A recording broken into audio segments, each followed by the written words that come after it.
Yo, partnership alert, partnership alert, partnership alert. Living Corporate has a partnership with LinkedIn Learning, an American massive open online course provider that provides video courses taught by industry experts across a wide array of subjects.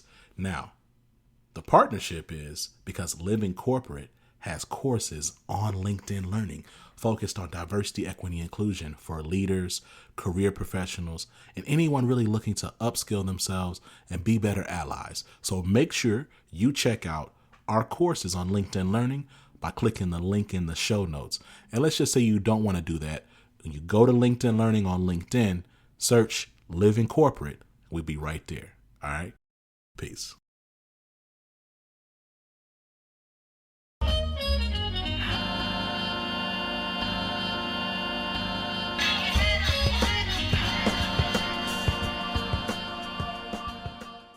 What's up, y'all? It's Zach with Living Corporate. And look, it is the holiday season. I hope that you have turned off your email notifications. You put up your away message, or maybe you didn't put up your away message. You just said, look, I'm just done. If you are so privileged to be able to take time off, I hope that you're taking the time off. It's really easy for us to continue this tradition of just production, because internalized capitalism is a disease. But I'm telling y'all, look outside, okay? Look outside. If there was ever a time to practice self-care and prioritizing yourself, prioritizing your family, prioritizing your loved ones, now is that time, all right? It's important that you in this season, frankly, in all seasons, that you're always looking to prioritize yourself and your loved ones. These institutions are institutions for a reason. They don't need you. They don't need your back-breaking labor at every minute of every day to survive. They will continue to permutate and take care of themselves, but you need more. So make sure, if you can, that you're closing your laptop and taking a break. I hope that you're not even listening to this while you work, because a lot of y'all hate me. I listen to this while I'm working. It gets me through the day. I'm honored by that. That's a beautiful thing. I hope you're listening to this like on your phone while you're like chilling, right? Or driving somewhere, right? Like, take a break.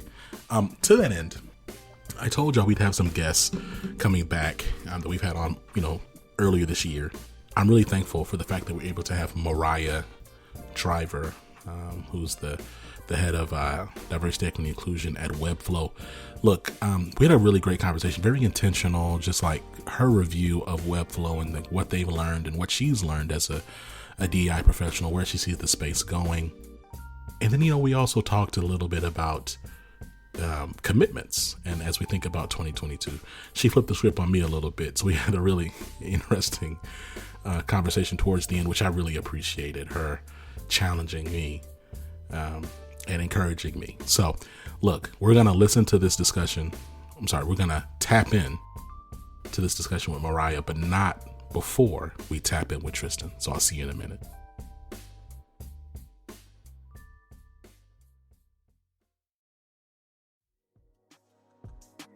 What's going on, Living Corporate? It's Tristan, and I want to thank you for tapping back in with me as I provide some tips and advice for professionals.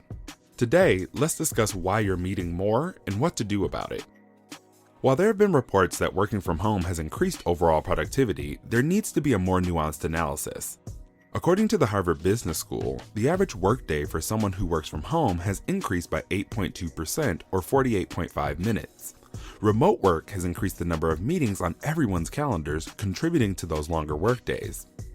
A report from Reclaim.ai found that workers now spend 25.3% more time in meetings compared to February 2020.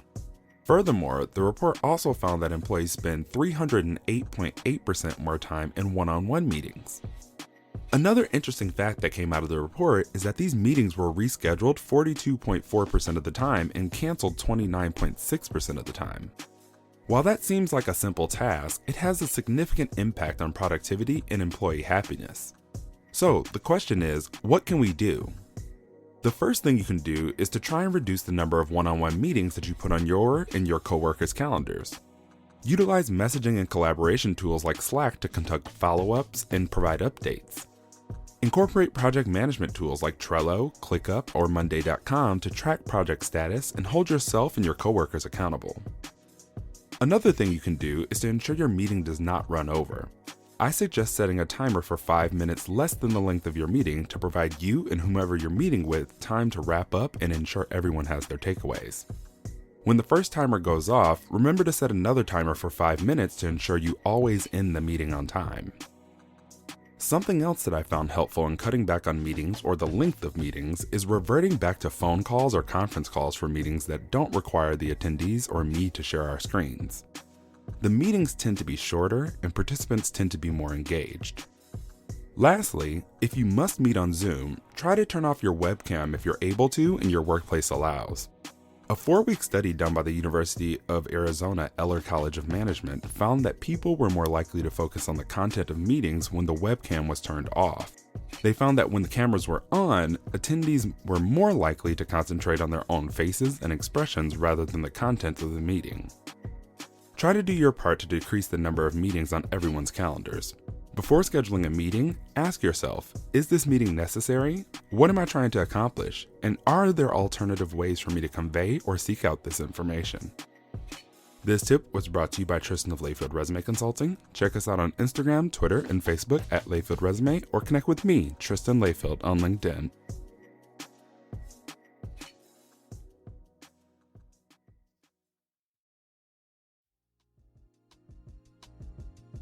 Mariah Driver, what's going on? What is going on? I am happy to be here. Happy to be back. Yo, so first of all, it was so dope. Like, we had our first conversation. I was so encouraged and I was frankly refreshed at how free you were, you know what I'm saying, in our conversation, just keeping it 1,000. You know what I mean? I just, so many times, and I'm not gonna say so many times, but people come up here really nervous, right? And they don't necessarily want to like just really talk about what's going on at their company or in their own just journey. And so I appreciate like your willingness to be vulnerable, transparent. It really made for a great conversation. So thank you for that. Well, thank you for creating the space for it. I think, DEI practitioners, a lot of people expect our jobs to be closer to what a PR person does. But I think that the most effective DEI practitioners are not trying to convince anyone of anything. Right.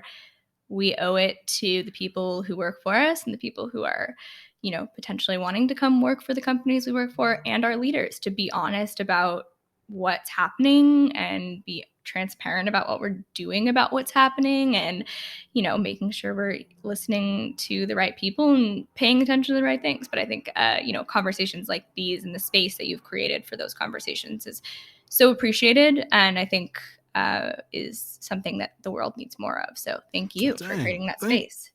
Okay, a humble ping pong up. All right, I'll take that. You got me. A humble ping pong. I think that's the only form of ping pong I have like any shot at. I'm terrible at it. Anything. Awful. Yeah. Ping pong is not my thing. Yeah, it's tough. There's a combination of wrist and hip that's just but not too hard. I don't know. So anyway, let's talk about, like, we're recording this in December. It's coming up on the holiday season.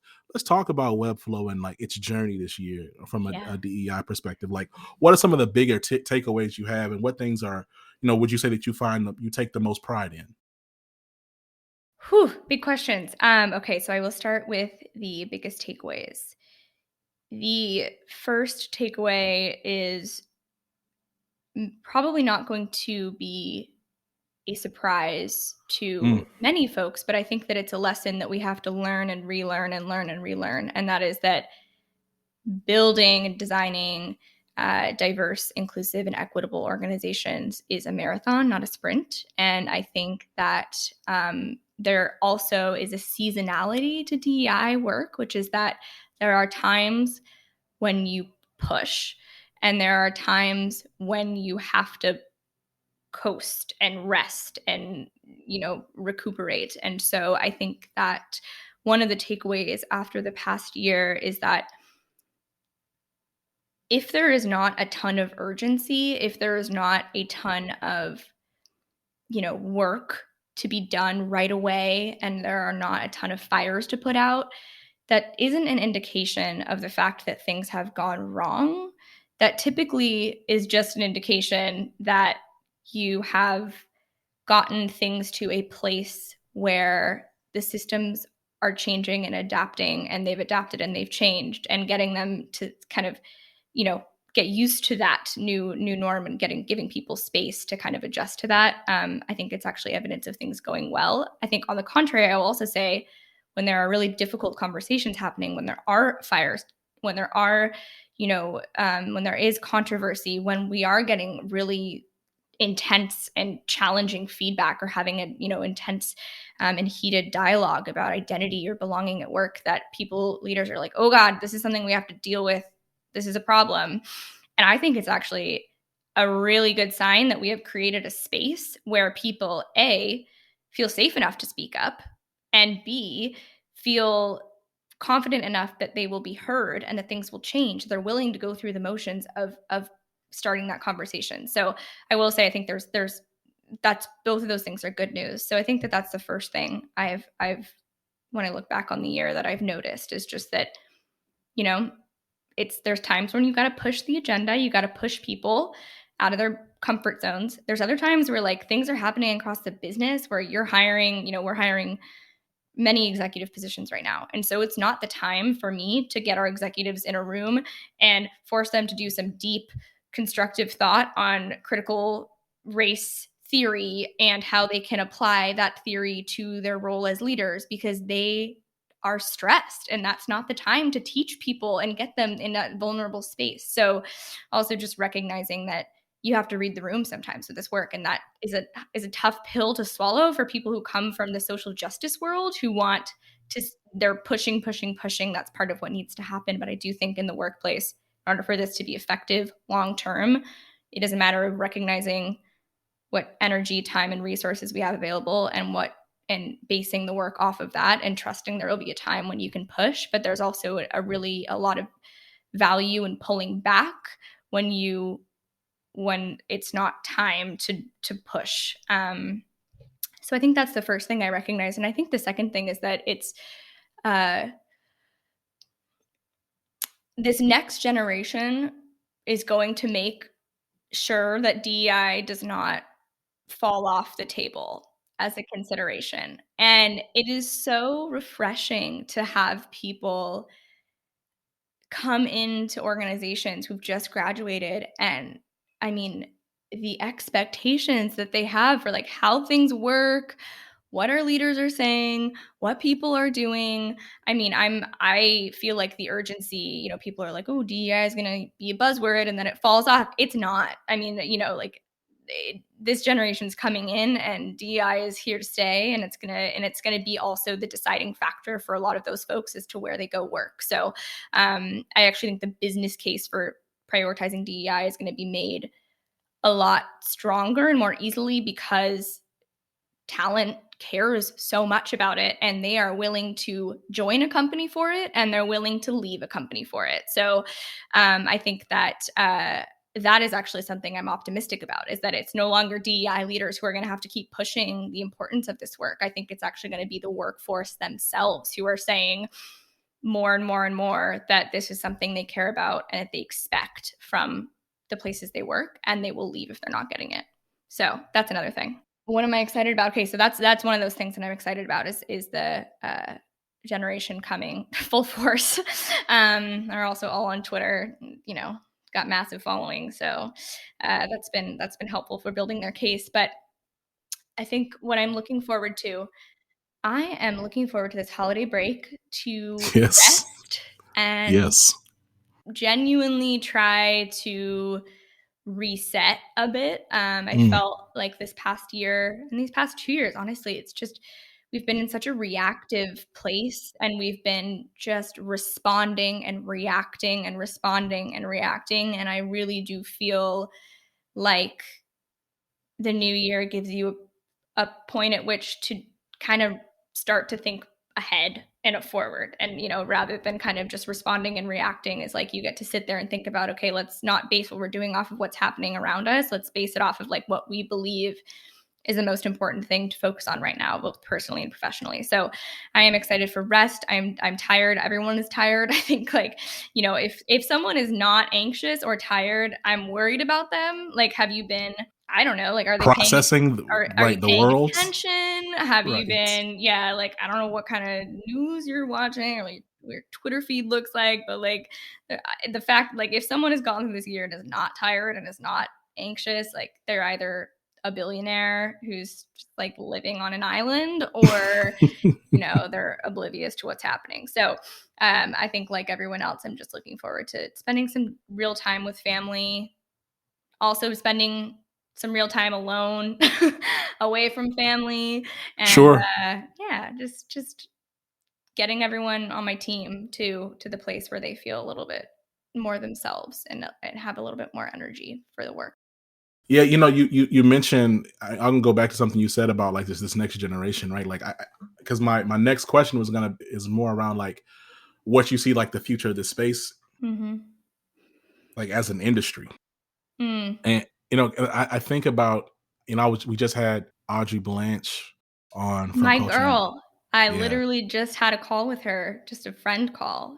yeah, She's a friend I met on Twitter. Proof that you can actually make 100%. real good friends through Twitter. Aubrey is one of my people, my humans. The world is better from her. So shout out to Aubrey Blanche. Shout out Follow to her. Aubrey Blanche. Shout out, yeah, definitely follow her. And yeah, Aubrey's definitely one of my people as well.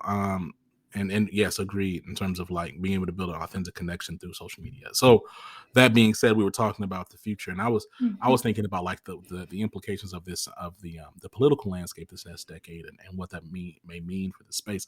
But something I didn't ask and didn't think about, and I appreciate you raising it, is the implication of Generation Z coming into Mhm. this space, right? And like the pressure that they're going to be applying to executive leaderships, whether they're stressed out about it or not, Mhm. and their expectations, like the words you use, I mean, just their expectations of what they expect to be in place structurally and operationally, as well as Mhm. what they expect behaviorally, what they expect in terms of what the companies they work for are going to be vocal about. Yep. Like those things are gonna, and so irrespective of like, almost irrespective of policy Mhm. or who's holding presidential office, there's going to be a clash Yeah. between this future this upcoming up and growing ever growing generation, and Gen X, baby boomer, and some sprinkling of millennial executive leaders. Like, it's just not, Mhm. it's just not sustainable. Like, I think about, I think about like this work, and it feels like we're coming to a very slow collision, and not Hmm. even that slow, but like a collision between like white majority, Mm. um almost even white liberal, frankly, like white majority liberal, or white moderate sentiments, and like seeking to not necessarily continue to engage or talk about race because there's fatigue on that regard, and then Yep. also just like genuine anger and frustration and angst and a sense of righteous indignation Mhm. from historically marginalized groups, and then like kind of coming like and really clashing. And Yeah. I'm curious, like, as you think about you and as you exist in this space, as you think about like the next handful of years, like what do you like, how do you manage that? Because I know that I'm not the only person who like kind of just Yeah. looks around and is kind of like what does that look like for you to, as you process those things, if you process those things, and then like as you think about what you're gonna do in this space if you still stay in this space. Yeah. Yeah, those are big questions. I do think it feels untenable right now when I think about the cultural divisions, Mhm. and this eradication of a truth, a common foundational truth. And I think, there are fair parallels and I think kind of unfair parallels that people draw between apartheid and the civil rights movement and the progress that's been made since, or lack thereof. But I will say Mhm. that, studying race and ethnic studies in Cape Town in South Africa, and comparing that to kind of my critical race theory studies in the United States, I see that the foundation they created with the Truth and Reconciliation Council is something that we don't have in America. And I think it's something that it's if we don't have a foundation of truth of what even it is that we are talking about, and reality in that sense, I don't know how you find any common ground. I don't know how that is at all tenable between these groups who have fundamentally different beliefs, because I don't know that we can ever find an agreement on what the world or what our nation should be, until we're willing to at least get on the same page about what our nation is currently and how it got there. So I will say that something I am thinking about is that you just talked about the fact that it just doesn't, it feels like it's a quick collision that's happening more and more and more, where you're just coming to a standstill with these, and you see that in families and relationships that, like, relationships can withstand a lot, but political divisions have ended relationships because it's untenable. Like, the way that it's set up right now is untenable. So when I think about that in the space of, technology and equity work, I will say specifically in business, because I think that there's also like the social impact, social justice, racial justice, criminal justice reform side of things that I can't speak as much to. But I will say that in tech and in business, I believe that businesses, that they're going to essentially have to, it's no longer an option to be apolitical. And I think that was clear with Coinbase. That's clear with Basecamp, that choosing to be apolitical is choosing to be political, but it's not on one side. That's, you're essentially saying we're not by not being political, by not allowing politics into the workplace and qualifying that to say that, like, how do you define politics, and how do you if you're in a position where you're able to say this part of my life is political and this is personal, you have a lot of privilege, but and you're probably a white man, but I will say that I think that businesses are, and especially with this new generation, are no longer going to be able to, that's not an option anymore to be apolitical. And I think it's also not an option to not engage in the conversation, because your silence speaks to your position on something. It speaks to what you tolerate, and it speaks to, if you are not silent, what you don't tolerate. So if you don't speak about injustice as a business or as a leader, you are communicating that you tolerate that. And I think that that's a new realm that we're moving into. So it's not an if we respond to this, it's a how do we respond to this. And I've already seen at Webflow, our leaders, at first I had, I was helping every single leader draft every single response to every single shooting that was happening, or every single trial that was ending in, a very unjust outcome, whatever side it was on. And now I can go out of office, and unfortunately they've had so much practice with this that they're able to draft something. I don't know how long it actually takes them, but they're able to draft something. I don't even need to review it, and they can send it to their teams, the department, the company at large. And I think that that is a skill that leaders are going to have to build in order to survive in this climate and to succeed in this climate. So I think that's one thing that I am looking forward to, is what this means for the types of leaders that will succeed, and the types of leaders that are going to attract top talent, and the types of leaders who are effectively going to be able to lead through very uncertain times, politically and socially and culturally, which is inevitable. That's going to be the new normal, is just uncertainty, and divisiveness culturally and politically. We're like, that's just the new normal. So we might as well start getting tech companies love saying they're agile. So time to get your agility on, break out the hula hoops are here, touch your toes. So I think that we will see more and more of that, which I'm looking forward to. And I don't know if it's going to be, you said personally, what does this look like for the future? Do I see myself in this space for a while? I think it's going to change a lot in the next couple of years. So I will say that if the space stayed exactly the same, and the status quo of doing DEI work in tech was exactly the same now as it will be in 5 years, Yeah. As a Black woman doing this work, I can't see myself doing it in 5 years. I actually Mhm. joked with Aubrey Blanche that I think that the DEI role should be essentially like a rotational program where for 6 months you do the DEI work, then you switch, you rotate out, and then you go do some like project management content work to literally just like be able to just do a job and recover emotionally and spiritually. And Aubrey's idea was like, what if we just made that other 6 months just a sabbatical? Like, can it just be a 6-month vacation? Like, why do we even have to do another job on top of the job we just did?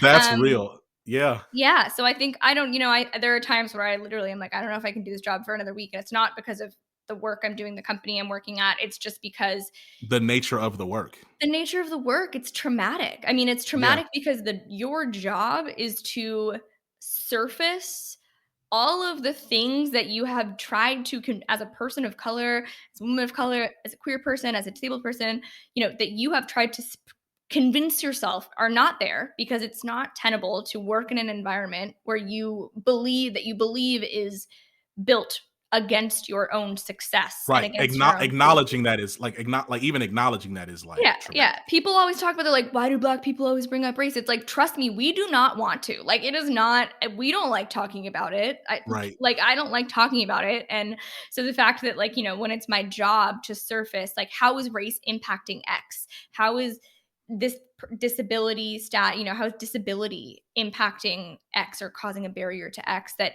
it's really hard, especially because we're not talking about products not working. We're talking about Right. systems not seeing people and not taking care of Yes. people. And you're 100%. also then expected to make the business case to fix those systems. And your heart breaks when the fact that they're not working for people isn't enough of a reason. That's not a case on its own.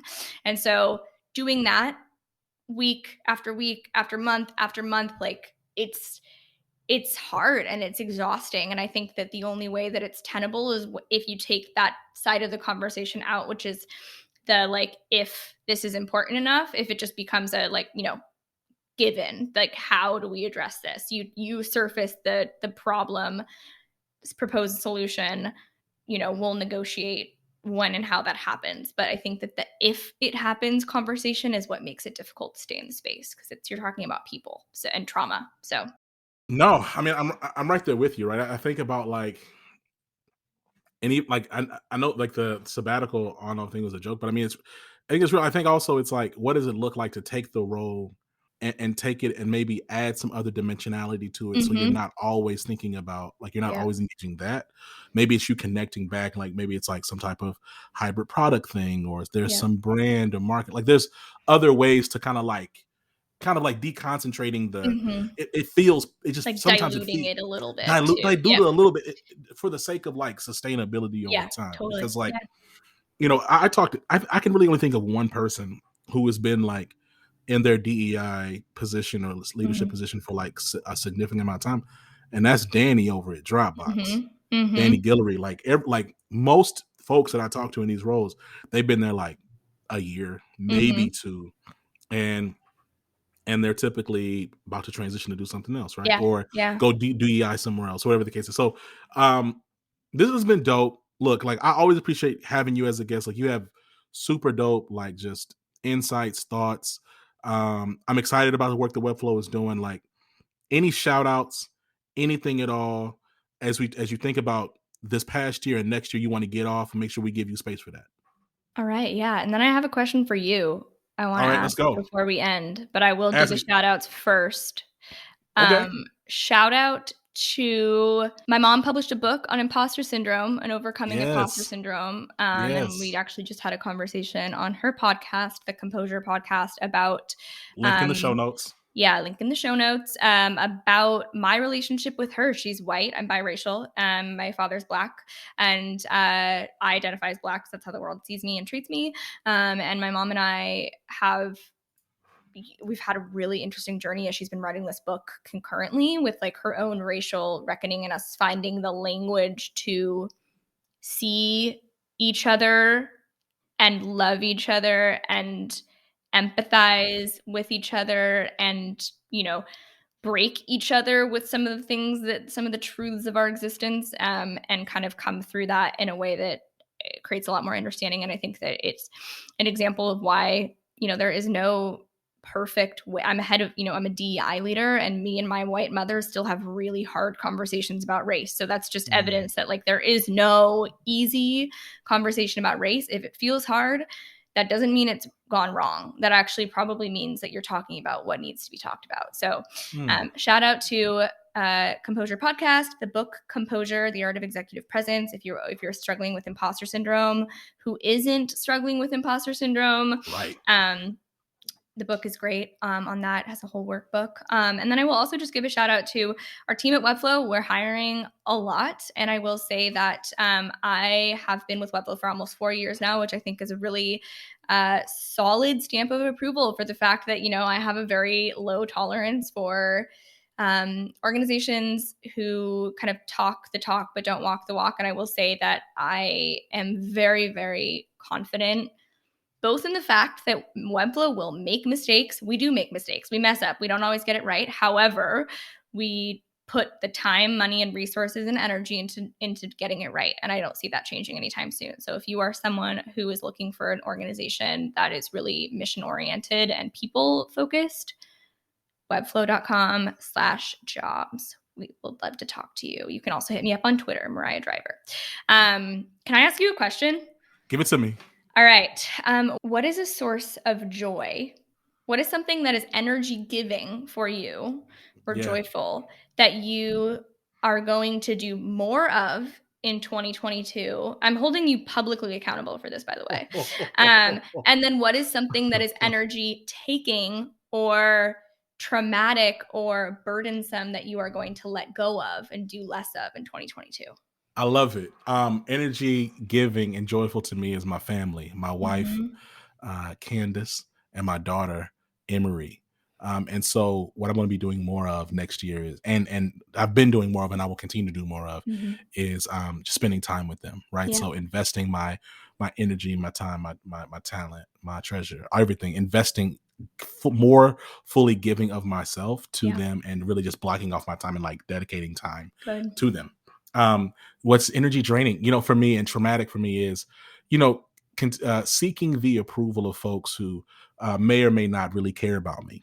And right. And so like when I say care, you think care about you, that can be malicious. That doesn't necessarily mean it's malicious. It's most people don't care about you, right? That's not like, it's like that's just that the honest truth. Yeah. Like most people don't care what you're doing. I don't get up and think about what you're doing every day. It's like, so like, why then are you overly so invested in like trying to get their approval or wanting them to see how much you're doing? And that happens a lot, especially like in working contexts, or just, seeking reciprocity in spaces that, are just not built to be reciprocal. And so, so I'll be just de-investing from that attitude, that mindset, so that I can be more full, even when I'm spending time by myself, but certainly when I spend time with my family. Yeah. And like that validation needs to come from you, right? Not exactly. If you're looking outside of yourself for validation all the time, you're going to be on a long, tiring journey of slowly losing yourself. 100%. 100%. Listen, Mariah, like, thank you for being a guest. Thank you for holding me publicly accountable. Like, check in with me as you can next year and hold me accountable. I will.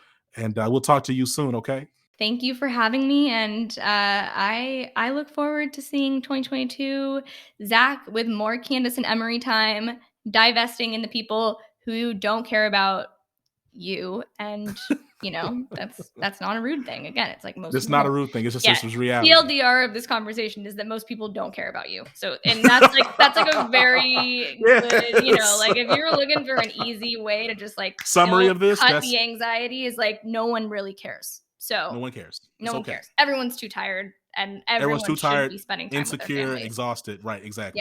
Yeah. Let's catch up soon. Shout out to Webflow. Links in the show notes, y'all. We'll talk soon. All right. Thanks for having me. Peace.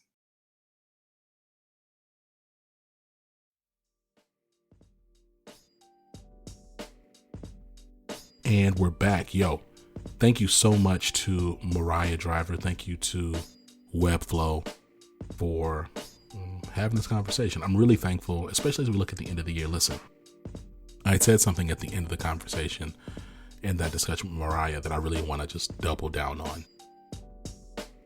People don't care about you. Now that might sound like really harsh or like really like pessimistic or cynical, but like what I mean is people don't wake up prioritizing your well-being. They're too busy prioritizing their own well-being and prioritizing the well-being of those like in their immediate circle. The average person doesn't care about your trauma, your hardships, because they're too busy navigating their own. Okay. And so like there's something really humbling about that. And also, hopefully, can help you contextualize yourself, like as you navigate the world.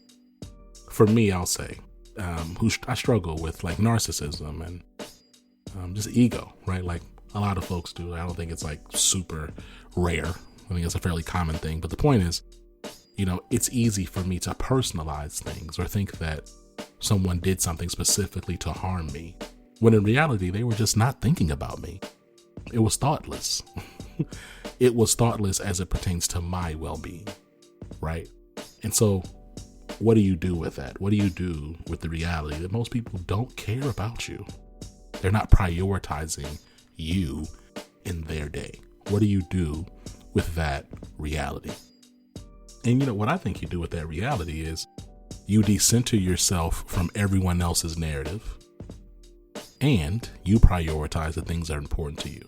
For me, things are important to me. Candace, my wife, Emery, my daughter, my siblings, my parents, and my close friends, the family that I've chosen, right? Living corporate's important. And really the mission of Living Corporate, centering and amplifying Black and brown folks at work, that's important. And so everything else is noise. And shout out to my friend Katie. I'm going to shout you out. Yes, right. I'm shouting you out, Katie. That's right. I'm saying your name a couple times on Living Corporate. What's up? But we've talked about this around like, what does it really look like to emotionally boundary yourself and make sure that you're not, getting distracted by noise. And I think a good adulting hack is being really clear with what your mission and purpose is, really being committed to what's important for you, and then being committed to seeing the rest of everything else as noise. So as you go into 2022, frankly, as you go into the rest of your day, whenever you listen to this, make sure that you're strong on what's important for you and work to decenter the rest as noise. Listen, I appreciate you.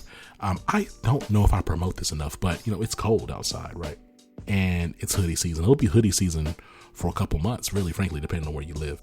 In Houston, I don't know. I mean, it's been hoodie season for like maybe a month and a half, but for folks in the Midwest and on the East Coast, a lot of folks in New York listen to our podcast, listen to Living Corporate's content in general. And to them, I say, people in Baltimore listen to our show. So the point is that for a lot of our listeners, Chicago, what's up? A lot of our listeners, it's going to be hoodie season for a while. So make sure you go to livingcorporate.shop, cop a hoodie. I'm really proud of our pricing. Right. I'm really proud of the fact that we priced all of our merch like for people who don't have a ton of money. Like we're not selling t-shirts for $70 and stuff like that. We're not really trying to hit a lick off of y'all at all. Like if you look at those prices, they're like, I'm going to say they're like almost like Target prices, right? Like the store. Like if you were to go to a Target, like they're very similarly priced. I think our hoodies are like $25, right? Like that's a pretty good price for a hoodie. And it's a quality hoodie too. It's not like, I don't know, like it can sustain some washings, right? You can like really wear this. I'm really proud of the quality of our content on our merch store. So make sure you cop a face mask, as I'm Amarion is going crazy out here. Make sure you just take care of yourself. Again, self-care is important. All that being said, 5 stars on Apple Pod, leave us a review. If you give us 4 stars, I'm going to call you a hater, for real. Like, give us 5. I mean, come on. You've been listening to the show. Thousands of y'all listen literally every day. Okay, so slide on the Apple Podcast and just give us some 5 stars, all right? Until next time, y'all, this has been Zach. You hear from me soon. I love you. Peace.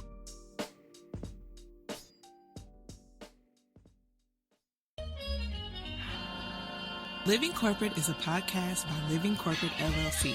Our logo was designed by David Dawkins.